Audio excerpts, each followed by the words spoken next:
Whenever I facilitate professional learning, I do a lot in regards to Black Canadian history, I always like to share or anchor the session with some words from the ancestors or someone contemporary. And so I wanted to open up with the words of Dr. Carter G. Woodson, father of what we now call Black History Month or African Heritage Month. And his work resonates with me and is particularly relevant to our conversation in this symposium. Dr. Woodson says, "Those who have no record of what their forebears have accomplished lose the inspiration which comes from the teaching of biography and history."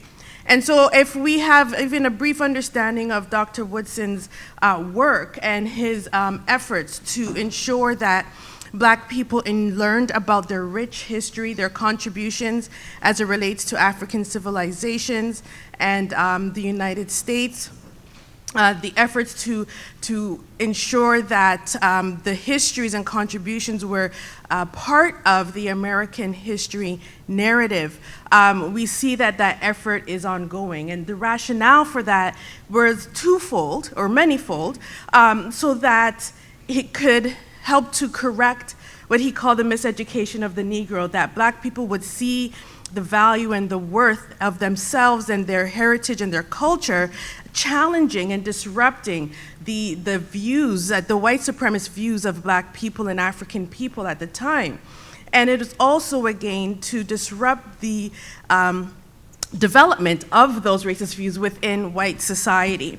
And his words, over 100 years later, are very relevant to us today. And now when we have this conversation looking at the curriculum, an integrated approach to curriculum, and the importance of anchoring educational instruction and the learning of students within Black history and STEM, we'll see how this is an important pathway to inform the work that we do and to inform our pedagogy. And so I'm looking forward to the conversation today. Our panel is Teaching African Canadian History, Arts and Culture in STEM. And we have three great panelists today who are going to be sharing some of their work in this regards. And so I'll begin by reading the biographies first, and then I'll invite the first presenter to come up. Dr. Solis holds a PhD in chemistry and a master's in education, in science education from the University of the West Indies, and a Master of Teaching degree from the University of Toronto.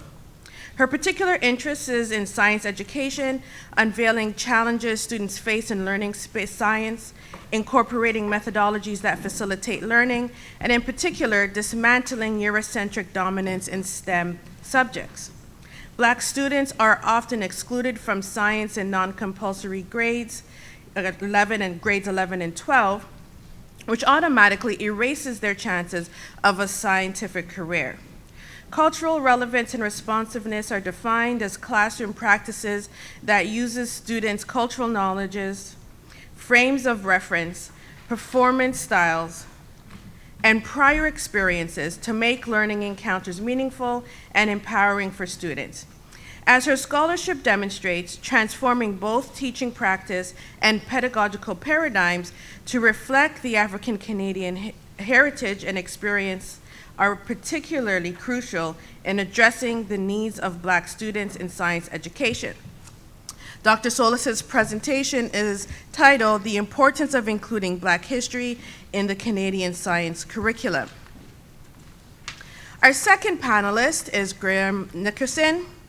Graham Nickerson has been pursuing a part-time Master of Arts in History at the University of New Brunswick, utilizing visualization to reimagine the way African Canadians are portrayed in the public memory by employing multimedia and GIS.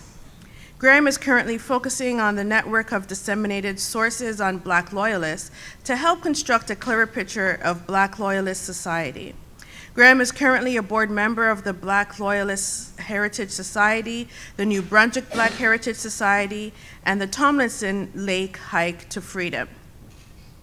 Graham will begin a PhD in history in the fall of 2022 and has recently taken on the position of Community Inclusion Liaison with the City of Fredericton. Graham's work was recently recognized by the New Brunswick Human Rights Commission. And Graham's presentation today is Black History in the Modern Cityscape. And then our third panelist is Dr. Aaron Wright. Dr. Wright is an historian of science and technology. He received his doctorate from the Institute for History and Philosophy of Science and Technology at the University of Toronto in 2014. He held postdoctoral fellowships at Harvard University and Stanford University before coming to Dalhousie in 2018 and King's in 2021. His current research centers on Canadian nuclear science, technology, and mining in the context of ongoing colonialism. At Dalhousie, Dr. Wright developed and taught a one-year-long sequence of courses on computing and society, taught to the entire first-year class of incoming undergraduate computer science students. These courses apply elements of anti-racist pedagogy and highlight the challenges and the successes of Black scientists, engineers, and workers. And Dr. Wright's presentation is titled Challenges and Opportunities for Teaching Black History in Computer Science. And so we're looking forward to, again, a great conversation in this panel. Each panelist will have 20 minutes to present. So we'll begin with Dr. Solis, please. Yeah, it's really a pleasure for me to start off this morning's presentations talking about African Canadian arts, culture, and histories in STEM. And as I thought about it, I wanted to really think about how important this is. And so I'm going to sort of give you some definitions at the beginning and then go into my presentation later on. So, what are the benefits of arts, culture, and history? So we want to start with that first. What are some of the benefits that we can have? So we know that arts, culture, and history, they boost self-esteem, helps to develop creativity and thinking skills, improves resilience, and enhances confidence of students. So these are the benefits that students get from arts, culture, and history. And now we know that incorporating arts, culture, and history into STEM, which some people call STEAM, is about using creativity and imagination to increase the development of STEM's essential skills, as well as enhance flexibility, adaptability, productivity, responsibility, and innovation. So what we're going to be starting today, we're going to be starting our conversation about looking about how can we merge these two together for the benefit of our African Canadian students. So these are some questions that I want you to think about even as we go throughout the presentation. What do African Canadian students miss out on when African Canadian arts, culture, and histories are missing from their STEM education? And also, what do non-African Canadian students miss? And as someone who did not grow up in Canada, I had a different learning experiences in my classes. So normally we would do the same science content, but our teachers never showed us the photographs of any of the historical scientific people. So I never thought about them. I didn't try to imagine who they were. I didn't imagine what ethnicity they were from. And so it did not take away from me. But when I first came to Canada, started teaching in high school, I noticed that teachers would start their lessons, their science lessons, and they had a whole history, the history of science at the beginning. And they would show all these photographs. And so you would see the photographs of all the scientists as they were building up and where they were from. So those who had Greek linkages or British linkages and so on and so forth, they could feel connected to these people. But for those who were of African Canadian descent, they didn't see anyone who looked like them. And as some of you would know, certainly I prefer to read a book than to watch a movie. And the reason being is that my own imagination is not used when it's already done for me. And for example, if you're looking for somebody who's just heroic, and you can just imagine that for yourself. But once they fix the person, they might not be as amazing as you could think about them. And it's the same thing that I was finding, that once you started putting photographs of different people and so on, then some students will start feeling excluded. And I started talking to my African Canadian students, and I realized that they were having this experience. They were not connecting because they weren't seeing people who looked like them. And so they didn't find a space there. And then when I looked at the literature, I realized that some students are saying that not only do they not have a space there, but their non-African Canadian students, when the African Canadian students were in the science classes, were saying to them, "You don't belong here. What are you doing here? Are you lost?" That sort of thing. And this happened, I remember talking with students at the Black Students Association for one school.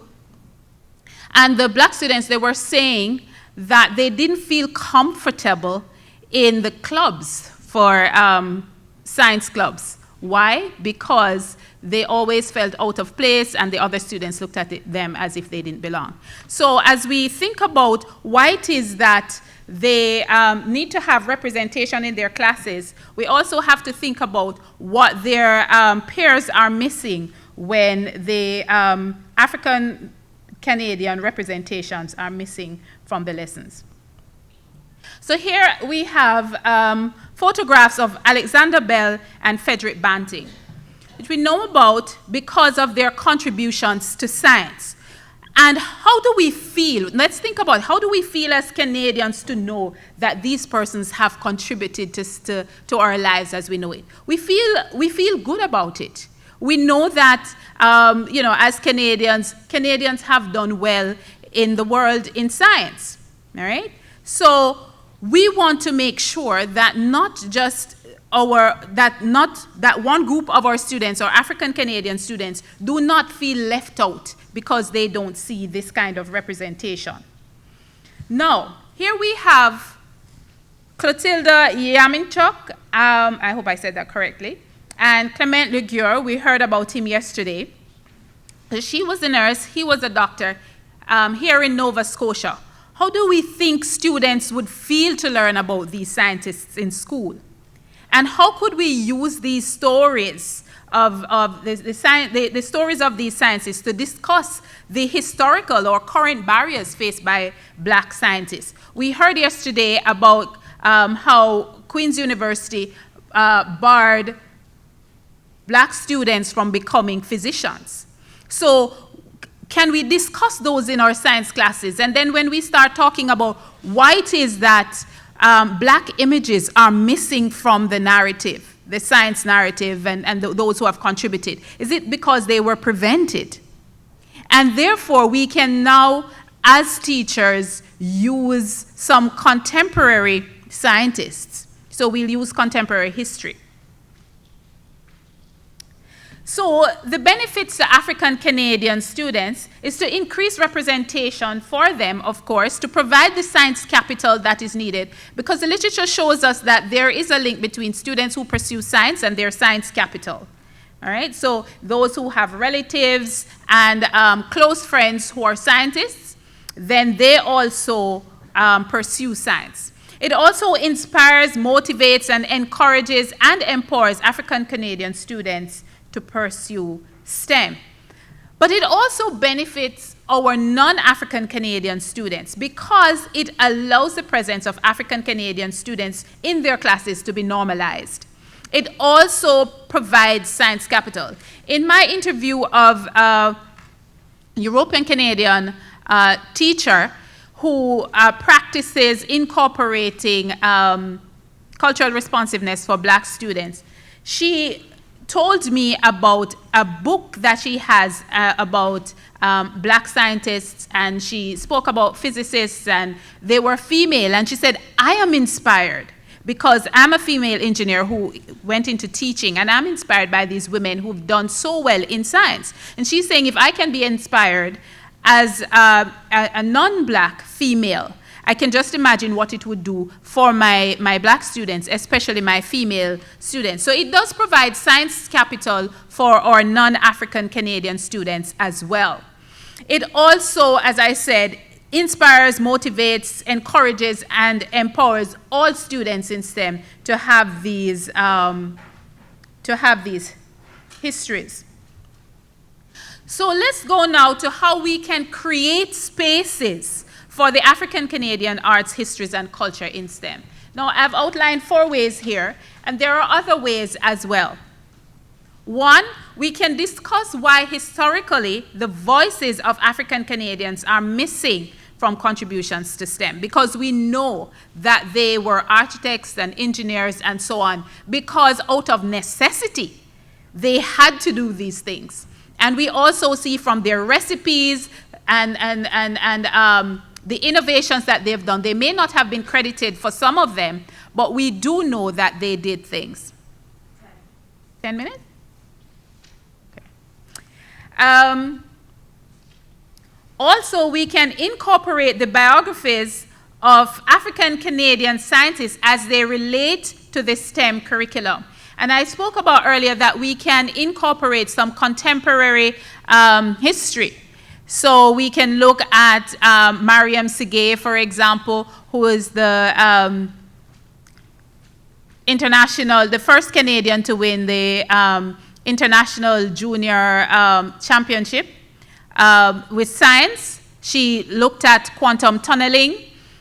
We can also look at some other scientists, like we know about Juliet Daniel, and who looked at the Kaiso gene for breast cancer and so on. We have so many scientists, Black scientists, that we can incorporate into our curriculum. And of course, the Canadian Black Scientists Network, which you can find online if you Google it, will have a whole host of Black scientists, and you can look at what their contributions to science and incorporate them in the curriculum throughout.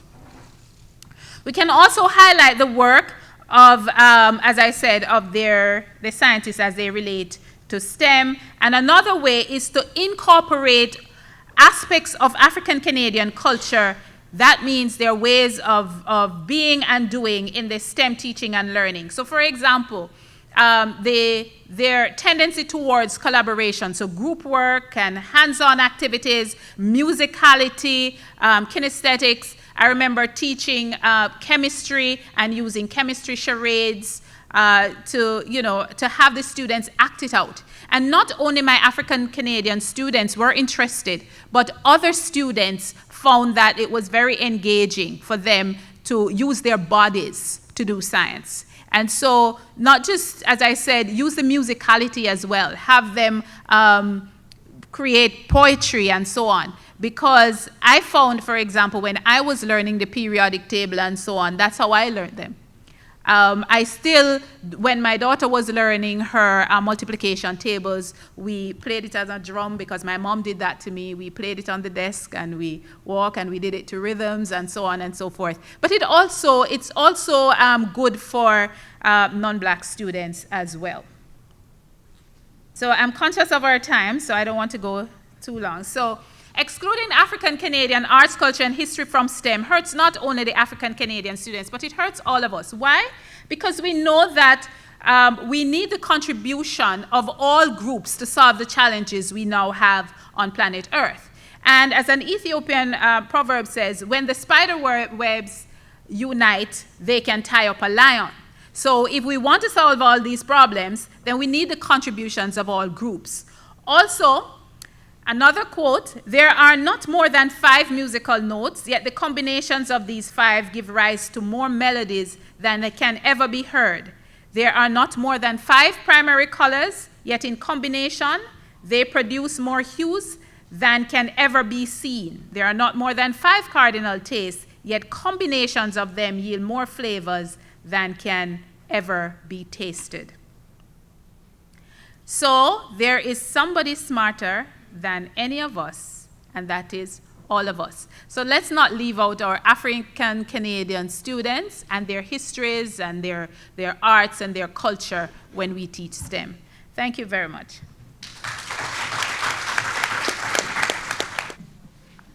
So my PowerPoint is not here. And so I'm doing geocaching, so I'm going to place my PowerPoint somewhere, and you guys can find it. But what I can do, and maybe this is all part of the big plan, is this is a virtual presentation in terms of the program. So if anybody has the desire, you can go on National Trust for Canada's Historic Places Days, and you can find the visit lists for the capital region. So it's the Hidden Black Cityscape, which is what you see here. But there's also Africadia, which is the Nova Scotia leg of the project. And you can see what we're trying to accomplish. Before I start, I'm just gonna, this is the GeoCoin reward for the geocaching tour. And I'm just gonna hand it around, and you guys can take a look. So basically what geocaching is like a giant scavenger hunt. And so there's a geocaching platform called geocaching.com, and it has an infrastructure that handles location data and then thematic data. So users can go on their cell phone and navigate to these points, locate or answer a quiz, find like a treasure box, and all these sorts of interactive activities. So what I had originally envisioned as part of even my academic research is tying place to a lot of the stories that we have in the Black community, because a lot of our stories are not tied to just one place. They have connections, like we talked yesterday about the Caribbean. While within Loyalist Nova Scotia and New Brunswick, Black history tends to drift all over the place. And so you can find things in one place that have a strong indicator and influence over things that happen elsewhere. And then there's the challenge in trying to present that kind of history work to the general public, is that there usually for Black history, there is no trace. It happened, there was infrastructure there briefly, and then it disappeared. And then as we know in the archival material, the records of this existence is few and far between. So how do we present that? How do we generate interest? How do we navigate with government to maintain our history? So what I envisioned was a database of locations, and my idea of it was more academic and technical, in which I have a database of locations. It has data in it and a mechanical background to track all that stuff. That's still a valid approach, but it's not approachable by the general public. The same as academic work hidden in journals in a library is something it's hard for normal people to interact with. So I had this, as working for the Office of Community Inclusion in Fredericton, we were looking for, like, what can we do? What's an easy thing that we can do right away? And I said, well, I had this project that I've been kicking around. Maybe we can do something about that. But we're lacking a framework to do it, to make it easy. And so I had a meeting with Tourism Fredericton, and they're like, well, we were working with these geocachers, and they have these things they do. I don't really understand it, but it sounds like something that might work with your project. And so we sat down with the Capital Region Geocachers Association, our Association of Geocachers, and worked out that, yes, this is exactly what we're trying to think of, a geospatial framework that holds our history, that has a ready-made community that will go out and sort of look for these places. And then the National Trust for Canada came in, and this is the platform you see here, which then puts this sort of like user-friendly front end on all of this data. And it has it's more tourism oriented, so you can look and say, oh, I'll try and do it right now. And hopefully, if you guys have a chance to, you yourselves can take a look either for the New Brunswick leg or Nova Scotia. So actually, this particular site was featured on CBC this morning because they're rather excited about this approach. And so Salome's Well is out in rural New Brunswick, north of, in a community called Peniac, just north of Fredericton. And you would never know, you wouldn't know this history. It's actually the ancestors of Monsieur Gruber Gosman, the Canadian opera singer. So if you go through the National Trust platform, you can click on it, and it'll give you lots of data, like directions to it, the amenities, that sort of thing. So if it's like, I'm not doing the geocaching, but I'd like to go to a couple of places that are interesting, can I bring my dog? This will allow you to sort of manage your visit to that sort of location. Now, in terms of, I don't dare try to go into the other visit list, but in Nova Scotia, there's the Loyalist Connections podcast, which, if you are familiar with the podcast,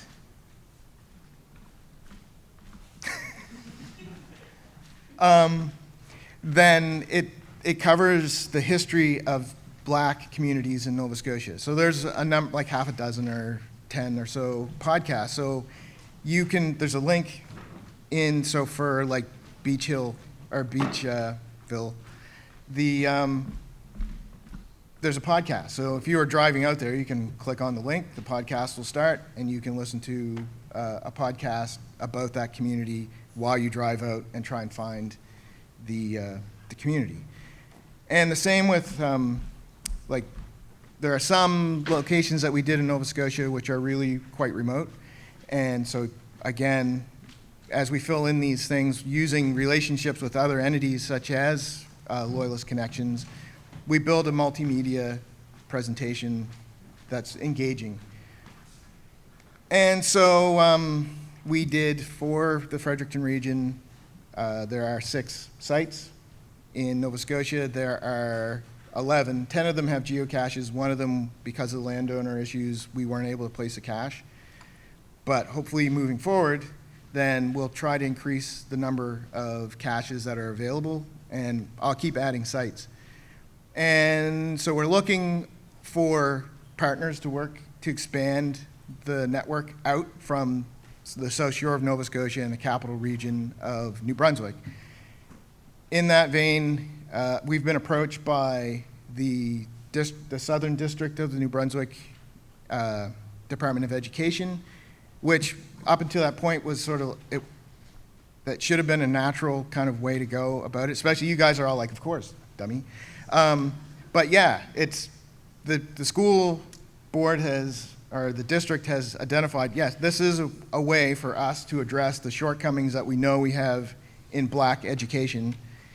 And the ask is like a couple $1,000s to be a member, right? So we could have a meeting and that would cost that much. Whereas this money just goes to the programming, the support of the technical back end. And also, I'm really going to I've heard that Digby might be a really good area to expand to, which, and I talked to the geocachers last night, and we came up with the idea of like putting a geocache on the ferry between Nova Scotia and New Brunswick, which would then make it really interesting. There's only one other movable geocache in the world, so it would be, so I don't know very much about geocaching, but geocachers are really excited about it, and that kind of rubs off. So really that's, oh yeah, so off the top of my head.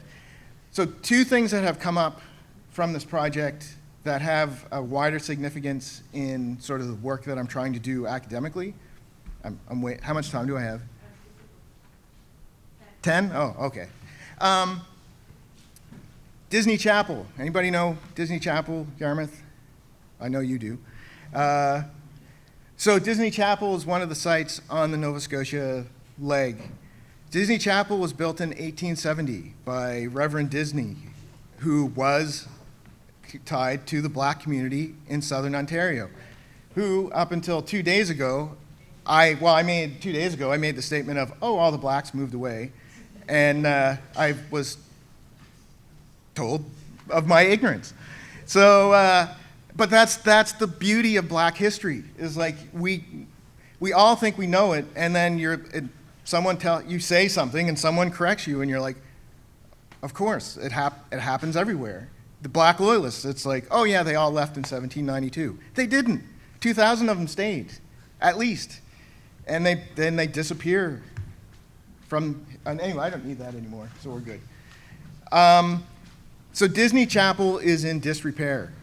And so hopefully by identifying the history of this building, we get the interest to preserve it. And we don't 5 years down the road go, and there's where Disney Chapel was. And it's gone. Like, I don't want to spend $50,000 in 2029 to preserve the memory of Disney Chapel when we can spend that money now and turn it into something that we have. It ties southern Ontario, Nova Scotia, the Caribbean. There's a Disney Chapel in Mississippi, in Greenville, Mississippi. So where Reverend Disney went after. So there's the black diaspora tied, and we can use that. I tend to believe that we can preserve our history better with transactional relationships. Goodwill on within the white community is good, but if we have a tied economic interest in preserving things and it drives business as well, then everybody's got a stake in the game, and we're all working together to preserve these landmarks. The second site is David George's church in Shelburne. So if you go to Shelburne, the general idea is that, where did the black people live? Oh, they were all in Birchtown. My family is not from Birchtown. We're from Shelburne, we're from Lockport, we're from Queens County, we're from Port Latour. Very few of my family, my ancestors, are from Birchtown. So, Shelburne needs to represent its black community. And the problem now with development in Shelburne is that it's spreading into the historic black section of town. And there's very little archaeology being done. So we need Shelburne, the municipality, to be aware and to drive research, or at least making sure that these sites get tested. I went down 2 weeks ago as part of getting ready for the geocaching, and I mean, I looked and there's an old stone wall with a road built right over top of it. So Shelburne has actually been rather open about this, because they can't really sort of say, oh yeah, we do represent our black community, because they literally don't. And so they are working both with the municipal government and with the Historic Society to try and pinpoint where David George actually lived. The documents are there for the most part, but some key time frames are missing. But at least we can sort of identify an area and say, this is David George's, his landholding here. And I mean, the guy started the first African Baptist church in the US, or worked in conjunction with a few others. First African Baptist church in Canada, First Baptist church in Sierra Leone, and there is no commemoration of him in Shelburne at all. So that's another outcome from this project of like identifying key people, and that I've heard another half a dozen people who, just during this conference, that's like, okay, we need to also do this.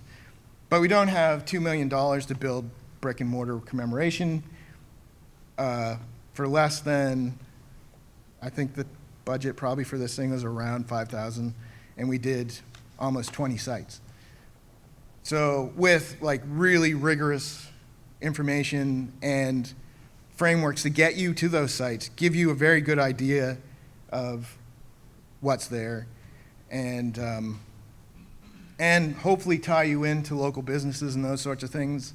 So it's easy to plug in now if we have other stakeholders who want to join in.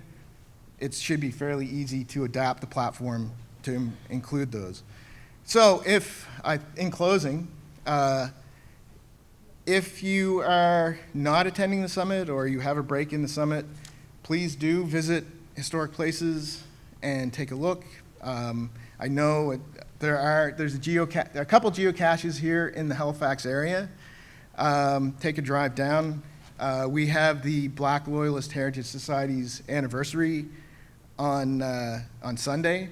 So if you are around and you want to go down to Birchdown and see where Canada's largest, or well, the first free black community in North America, I guess the largest free black community in North America, depending on how you look at it. There's a lot of history there, and it's always my goal or my measurement of success for that event is like to walk into situations where it looks like this and people look like me, and because I want the black community to be engaged in our history. So anyway, that's all I have to say, and do take a visit for some of these sites. Thanks.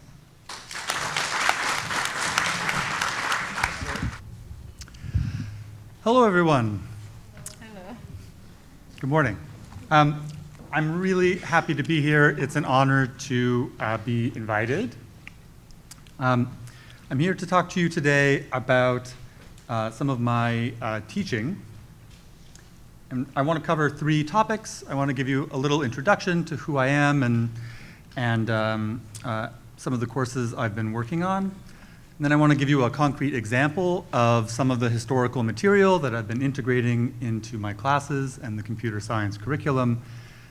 And finally, I want to talk about an opportunity I think that we have and people who are interested in STEM education have for integrating these kinds of topics across at least the computer science curriculum, and possibly farther out.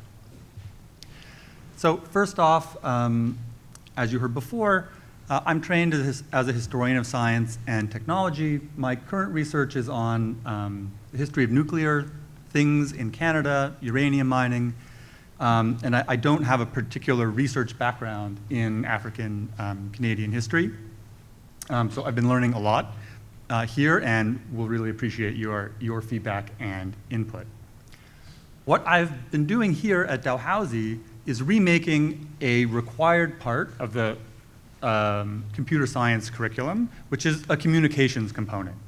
This is standard across not only computer science, but all the technical fields, I think, across universities in Canada and beyond. It's often referred to as the writing course or writing requirements. But Dalhousie is interested in focusing that on giving their students some kind of understanding of the relationship between technology and society.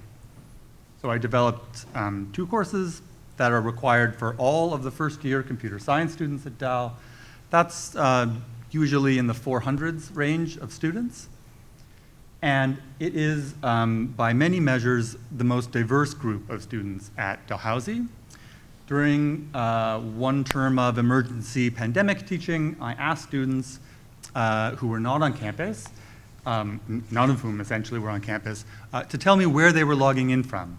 And you can see the chart there. That's about 360 responses, 5 continents. And that's the regular group of students who show up on campus here. They speak more than 30 native languages. It's a really amazing room to be in. In my efforts to build these courses, I'm integrating some of what I use in my research, including perspectives from scholars like Eve Tuck. Maybe some of you are familiar. She has a really influential paper called Suspending Damage, A Letter to Communities. where she asks social scientists, broadly speaking, to stop telling one-note stories about damaged communities, especially if you weren't explicitly asked to go do so by that community, that it's not helpful, it's demoralizing, and generally the people already know. That we shouldn't just be investing in some theory of change, that uncovering and publishing in academia a bunch of this damage is going to somehow solve the problems. But, of course, that doesn't mean the end of research for Tuck. She wants to push people to tell better stories, more sophisticated stories, stories that show people as human beings with agency, people speaking back.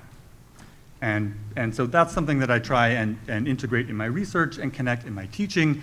And I hope that that resonates with some of the things that our chair for this panel said in her introduction and also yesterday about keeping in mind the outlook of the students. So to that end, this is part of my teaching these kinds of topics, is part of my commitment as a white settler and newcomer to Mi'kma'ki, recognizing that I'm a treaty person, and as are my students, and that I'm participating in and benefiting from communities that have been built up and sustained by generations of African Nova Scotians. And that motivates, including in my classes material about indigenous-owned telecommunications networks like Kuwait Nook Mobile, and about the AfroNet, which was the photo I put on my title slide from this wonderful book by Charlton McIlwain, really, really accessible, written for a general audience, brilliant scholarship. It's a great place to look for some of this history. So what do I mean? I usually think better with examples. So I want to give you an example of me taking a kind of standard piece of a history of technology curriculum and doing Black history with it. Great. So does anyone know some of this story? If you've ever done a little history of computers, where do computers come from? This is a standard topic. It's in all the standard introductory texts. It would be in any class. It's the story of Herman Hollerith, German immigrant to the United States, went up through City College, and eventually developed a new technology for doing data processing involving punch cards. You can see a little Scientific American spread of the various different activities for doing data processing with punch cards. The companies that Herman Hollerith founds eventually become IBM, and the punch card is used well up into the 1970s and 80s as a standard for data processing work. So the story that's told here in the standard textbooks is about Hollerith and a competition that the US Census Bureau has. It wants to do better data processing. They're taking longer and longer to make each census. They're worried the 1890 census, it won't be processed until 1900, when they're already doing the next census. So they want to improve that technology. They have a competition, and he wins. As part of preparing for this talk, I looked at some of the intro texts that discuss this, and the most popular introductory book in the history of computing was just thoroughly rewritten and republished last year. It's a new co-author, and I looked in the index just to see, so what does this book, the standard text, or it's a monograph, I guess, say about Africans, Africa, or Black people? And I checked the index. There are no references for Africa or African, and the only mention of the word black is BlackBerry, the company. So this is the background. It would be entirely normal for students who take a course with the same kind of title as mine to not learn anything about Black people, Africa, at all. The specialist literature does a better job, and you can get readings that will connect. Well, why is it that the US Census is taking so long to process? It's not just because the population's getting bigger, it's because the US is interested in an ever-intensifying regime of racial surveillance. They want more and more to disaggregate data by race so that they can govern and in this Jim Crow manner. So this is an example of a table from the 1890 census. And that's there in the specialist literature. That's important. Stopping here, I think, would be really heavy for my students, right? To say, well, that this new technology was created and became a company in order to accomplish goals like this. So pushing a bit farther, my own research on this teaching, I discovered. Some of you may know Lewis Henry Douglas, the son of Frederick Douglass and Anna Murray Douglas, famous abolitionists, shown here in his Civil War uniform. So there was these categories, this racial surveillance, this data processing work for a white supremacist state was contested at the time. And that's something that I want to bring into the classroom to try and fit with this pattern of not just telling damaged narratives. So Douglas writes public letters to the superintendent of the census, the same person engaging Herman Hollerith, saying, listen, I don't fit in your racial categories. I won't read the whole quote here. But he says, listen, I'm neither. There are numbers among us in the millions who are descendants of many European and African races, but do not truthfully come within the classifications in the census. In color, they are neither white nor black. They are not mulattoes, etc.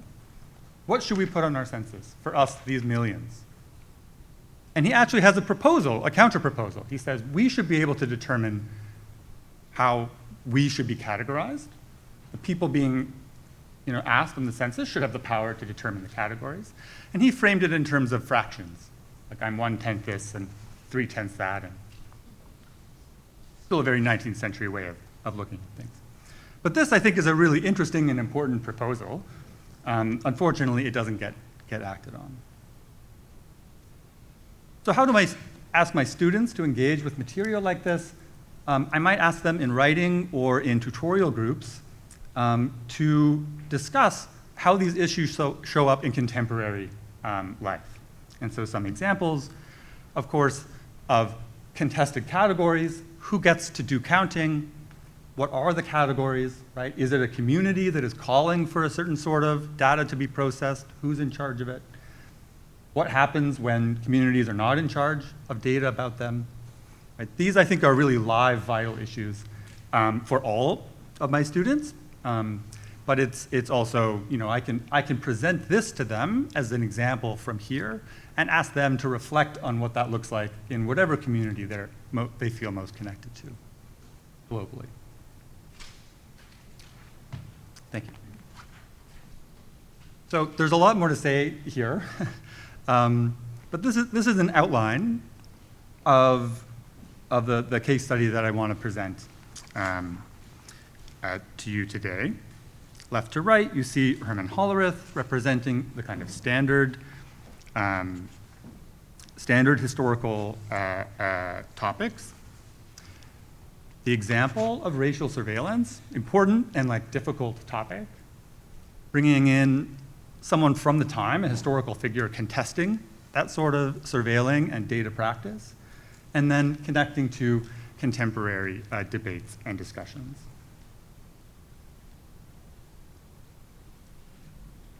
This is something that is happening within a history class. It's part of the computer science required curriculum. And it would fit under the label of communications, or maybe like an ethics course. So we teach a lot of writing, but that is how, when computer science is considering, is this an applied course or a theoretical course? Is this a co-op? Where does this class fit? It is in the computer science curriculum, but it's relatively speaking separated from courses where students are learning mathematical formulas or coding techniques. The next thing I want to talk to you about is opportunities and a movement, I guess, in computer science education to bring this kind of social and ethical reasoning out of prescribed courses about communication or ethics, and to integrate them across the curriculum. The tagline for this is called Embedded Ethics, with a capital CS. I think it started at Harvard, and they may have copyrighted that, as they do. But I think there's a lot of opportunity here, and there are a lot of resources available to teachers and instructors. I think there's work to be done to integrate more African Canadian content specifically, including in the example I just gave. But to give you just a brief call out to some of those possibilities. So this example, could be related to technical teaching about different types of data. And frankly, I think from learning Excel in middle school to very advanced discussions. It's about, do you give someone a preset list of drop-down things to fit into? Do you give someone a free space to allow them to define their own categories? Obviously, courses in database design, which are standard in the curriculum, right? How can you design a database differently depending on that sort of choice? And at a higher level even, how would it change the policy we can make if we had differentiated data about identity in that way? Also, it's very common in computer science classes to assign a project. I'm not trained in primary education, but I did try and look up the Nova Scotia computing curriculum, the high school curriculum. And so at that level, all the way through, it's very common to assign a project, right? That project very, very likely will involve some kind of database. If you have your students make a website, there's going to be a database in it somewhere.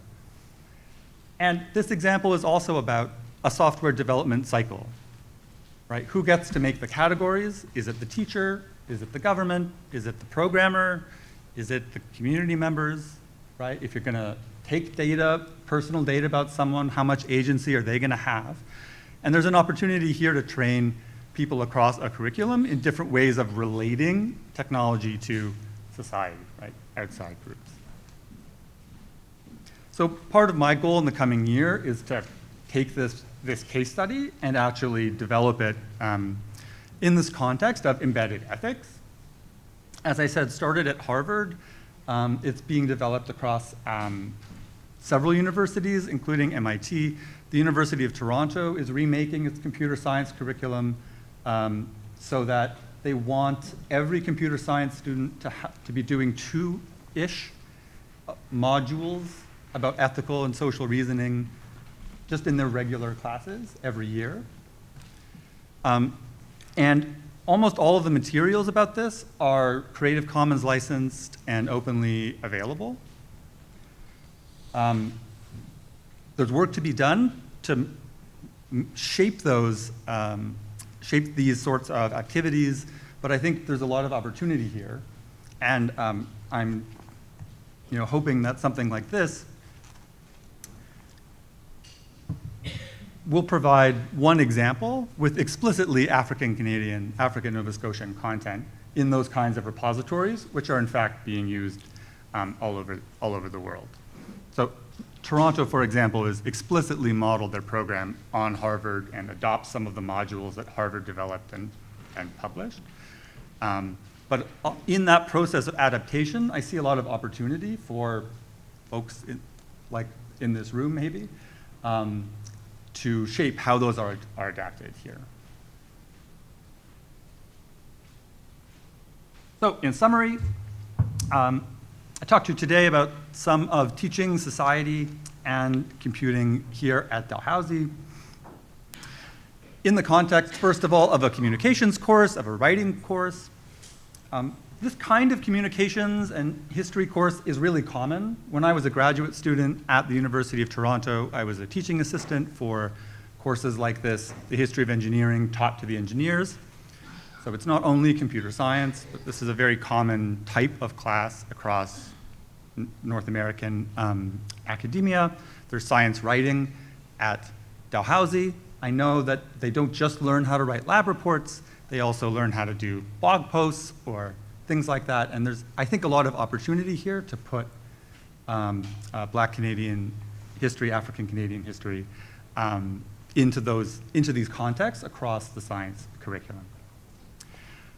Partly this example also shows that, partly it's my expertise, but I think it is true that the literature doesn't have a whole lot of African Canadian stories in it in terms of contributions to computing. I have no doubt that they're there, and it's my ignorance, and if you have examples, I would love to hear from you, or resources, including some of the ones that were mentioned earlier in this panel. But partly I chose this example because Lewis H. Douglas was not an inventor. And contesting census categories is, I think, generally recognized as standard history, not history of science, technology, and medicine. And that doesn't mean it's not relevant to the teaching of science, technology, and medicine. So I wanted to give an example for those of you who don't study science, technology, medicine specifically in your subfields, to think about things like, data, right, in your own fields, and could that be brought into, the kind of context that's being developed in this embedded ethics framework. And I'm really looking forward to your feedback. Thank you.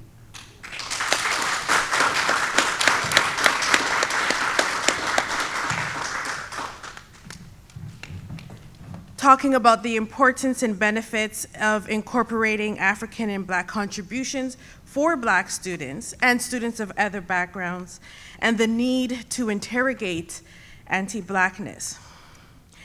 Graham talked about how Black history and Blackness shapes the use of a technology, geocaching, in placemaking and locating Black presence and movement, as well as the social networks among African Canadians, with your great example of Reverend Disney, and now I'm thinking about that. But that ties in with the history of,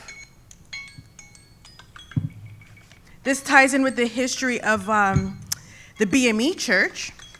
Oops, sorry. That was my 20-minute, sorry. That was my 20-minute thing there. And that ties in with the history of the BME Church in southwestern Ontario and the efforts to expand that church into Nova Scotia and the Caribbean as well. And so it really is a rich opportunity, again, to further explore Black history using technology. And Dr. Wright talked about race data, the use of race and technology to surveil, the erasure of African and Black contributions and ways of knowing, and highlighted connections to today and the way that we can talk about Black data or race-based data as well, and provided some great suggestions for thinking about how to incorporate this into our classrooms. And so wanted to thank you all for your presentations. We actually do have time to take a few questions from the audience. And so we didn't take questions yesterday because we were tight for time, but the panelists, you each have your microphones there to respond. Do we still have the microphone set up in the middle? No? Well, I think if you have a question, you can raise your hand so we can get to you and engage in that conversation. Dr. Cooper? Oh, there's a mic. Thank you. Thank you, panelists, for your presentations. I want to ask Dr. Wright about algorithms. How does that work in terms of, say, Black people? Oftentimes when you type something in Google, Black women, whatever, then a lot of derogatory images come up. Yep. Why is that? Or if you type in white women, you might see Queen Victoria or something. So why the negativity to one race? Yeah. Can you hear me if I talk here? Yeah. Thank you, Afua. So that's a question that I talk about in one of the classes that I just mentioned, about a history of algorithms. And I start that class really early in Babylon, in ancient China, to talk about, partly there's a Black history of algorithms and an African history of algorithms that were developed and perfected and deployed across Africa, not only North Africa, but also sub-Saharan Africa. So partly there's a history, especially in Islamic civilization, of like really important mathematical work and the development of algorithms and scientific astronomy. That's a really important heritage. And unfortunately, that does kind of come up recently and is experienced by people typing search terms into Google. Sophia Noble has a really wonderful book. Well, it's a challenging book, but it's a wonderful book called Algorithms of Oppression. And she's done, I think, the most to analyze this. But I think her overall viewpoint is we often think of algorithms as neutral, but it turns out that they're often very sensitive tools for identifying our biases and social biases. And that the reason why when someone puts into Google professional hairstyle for work and they get blondes and ponytails and, that's one of her examples, Sophia Noble's examples, and not African hair really of any sort, is that it's reflecting a social bias and it's telling us a social bias. Thank you for that. Any other questions? We have a question here.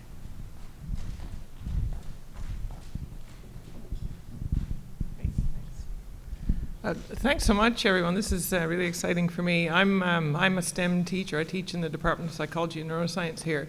And often the recommendations that we get about incorporating content or topics into my courses, I really don't feel like, I can't be a historian. That's a brilliant example, Aaron, of that case study. And when you put that up there, I thought, I can think of 10 activities I can do with that data, like you said. And Dr. Solis' suggestions, 1, 2, 3, 4. 4, I was there, right, with the active learning. So one of I think the barriers, and I just wanted to bring that up, I also have an event planned later on. I'm going to be schmoozing people to look for some input, but I'll leave that for now. But one of the things that I find difficult as an educator is trying to teach history.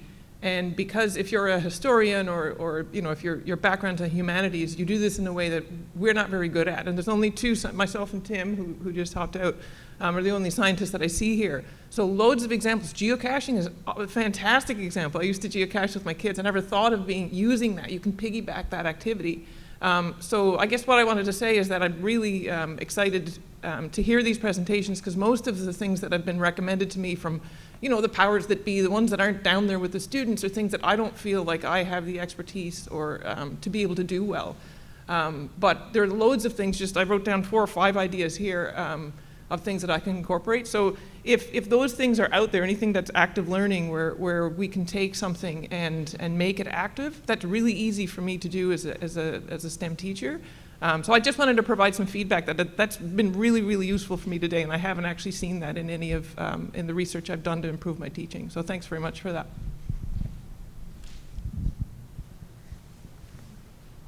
Okay, we have a question. Hi, I'm a high school teacher, and I just had a follow-up question with the algorithm concept. And I realize it might be a bigger question, but with Google, when students are typing in, there is the suggestions that come up. And I would assume that those suggestions are also based on algorithms of things that have been typed in. And what is just kind of being talked about in the academic community about ethics around the suggestions and whether filtering that is being discussed and where, as educators, we can, where could our talking point be with students? I mean, maybe I'll just really recommend it again. So Sophia Noble's Algorithms of Oppression talks about it. And it's a phenomenal, easy to read resource. Yeah. Thank you. And we had one question over here. I'll probably be okay, not the microphone, thank you. I was just curious, follow-up to that question, the connection between algorithms, artificial intelligence, and race moving forward. I was wondering if Dr. Wright could potentially comment on artificial intelligence and racialization.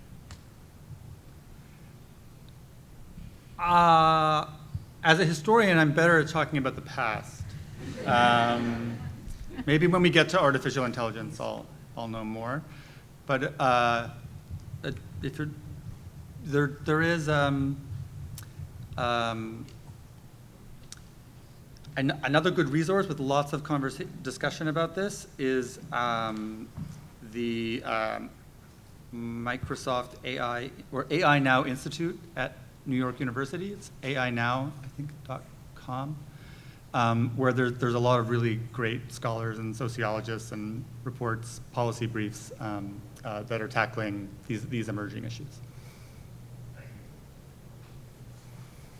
So I have a question. I have one of my questions that I want to share with, I want to pose as part of our conversation today, something I think that is really important. When we talk about the history, incorporating history, that it's historical experiences and contributions of people of African descent, but also having a strong awareness of the history of Western Enlightenment on scientific thought and how that impacts how we teach in classrooms and what we think of Black students.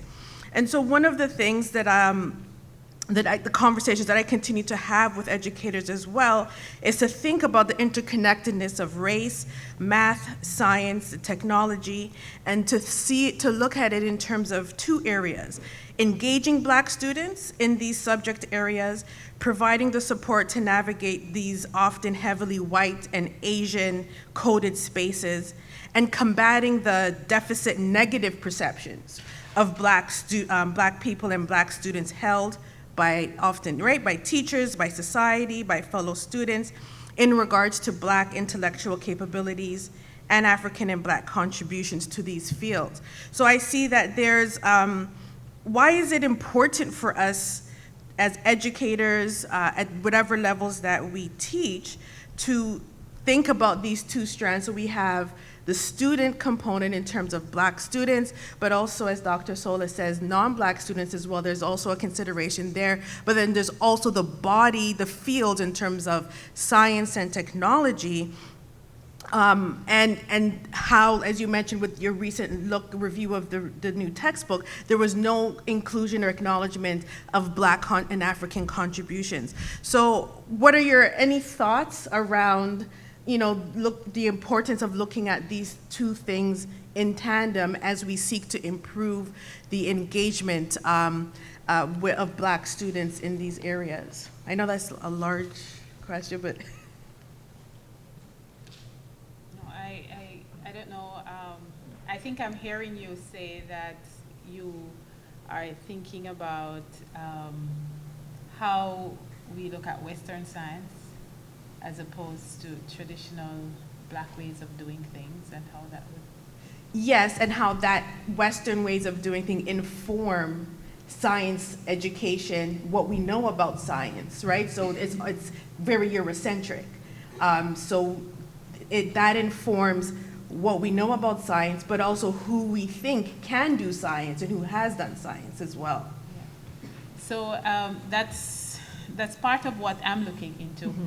And when I work with teachers, pre-service teachers, in terms of looking at how other people do things. So for example, some Black societies, or a lot of them, we tend to do things through oral traditions and also experientially.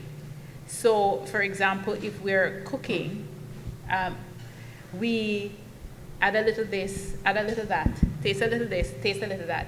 And it does introduce, when we do science in what I consider Western ways, in terms of measure this, measure that, we know exactly 1 teaspoon of this and 3 cups of that and so on. It introduces, in the science class, it introduces some amount of anxiety in the student, because it's like if I don't get this exact, something is going to spoil. So it's that anxiety, because that's not your way of knowing. So for example, at home, they're accustomed to, although it's the same thing, like you're cooking a particular dish, it's the same way you do it on the big thing. But there is among us a way where we allow individual expression.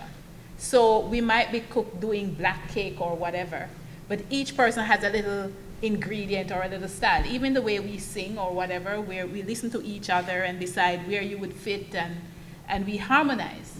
But this way of having it, I suppose it's there for quality control, but for us, the quality control is not so important. It's what comes out that's important. And so it introduces some amount of anxiety when we tell students to follow these procedures without understanding where they're coming from. And even as a chemist, because I'm trained as a chemist, and even with a doctorate in chemistry, those were some of my anxieties in the as a chemist coming up. So I understand that some of our students feel that way. But if our teachers understand that culture, then we can work with even getting our students to write procedures by starting from where they are and understanding what they do at home and the preparation and so on and so forth, understanding that they too are doing science. Or of course, for quality control, we will end up doing measurement and so on and so forth. But understanding where they're, and starting where they're at and the way they do things. And it's a valid way of doing something as well. Yes. So you affirming that it is a valid way of doing Capital it. that you talked about. So yeah, so those are the things that I'm looking into as well, as I try to train my pre-service teachers in teaching science too, in culturally responsive ways. Thank you. Anyone else, something to say? Yeah, I would say in engineering, blacks have contributed in a great deal of ways. I'm a hydrographer, so it was a shock to me to realize that early hydrography was conducted primarily by blacks. Mm-hmm. Christopher Columbus, his pilot was a black named El Negro. Mm-hmm. Then we have Matthew DaCosta. Then we have the No. 2 Construction Battalion moving forward in time, which is a field engineering unit that had to improvise under enemy fire. We have the black pioneers as loyalists, so it's how we choose to view what is and is not science. Engineering is science. Engineering in a lab is a different type of science than engineering in the field. So we have to also try and move it beyond the parochial stories of black engineering to recognize it as a improvised technical knowledge. Mm-hmm. Thanks for that. Anything, Dr. Wright? Yeah, partly because of my own positionality. I mean, I frame most of what I do as showing contributions that I assert anyway count as science from the traditional framework. But in the best cases, there's an opportunity to try and get students to think differently about what counts as science. And so, there are examples of, the relationship between African drumming patterns and like modern coding. Right, like way more complex communication than Morse code, for example, and that students who are interested in computer science, they're interested in encodings, they're interested in maybe like efficient communication. You can try and make them see something that they wouldn't have thought counted, and try and in that way kind of push their boundary a bit. But it's tough work. It is, it's tough work. And our conversation today, and highlighting some of the work that you do, with offering some suggestions and resources and approaches in the classroom was really useful. And I'm looking forward to that ongoing conversation and the role that this project can play in helping to support that change in the classroom. So thank you once again, panelists. Great conversation. We are going to have a break now. Okay, great. All right, thank you so much, everyone.